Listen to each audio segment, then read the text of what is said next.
মাজে মাজে এই ৰাস্তাটোৰ কাৰণে আৰু ওপৰত মানে কিবা ইয়াৰ তলত টাৱাৰ বনাই আছে টাৱাৰটো বনাই আছে আৰু এই ডাম্পাৰ JCB এইবিলাক যাই থাকে যাই কিনে ৰাস্তাটো বেয়া কৰি পেলাইছে আৰু আজি এটা এক্সিডেণ্ট হৈছে এনেকুৱা চিমেণ্ট লৈ আহিছে চিমেণ্ট লৈ আগে ওপৰৰ পৰা বেগ হৈ কিনে পাল্টি খাই গৈছে কিবা কাৰণত মানুহ এটা ল'ৰা আৰু এটা মাইকী মানুহ কিবা কাৰণত বাচিছে অকণমানৰ কাৰণে এখন কেৰেন গাড়ী পাল্টি খাইছে ইয়াতে আজি এখন হৈছে আৰু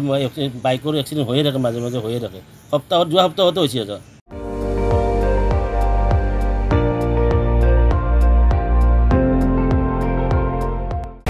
আপুনি চাই আছে ND24 সৰ্বশ্ৰেষ্ঠ নহয় সৰ্বোত্তমৰ দৌৰ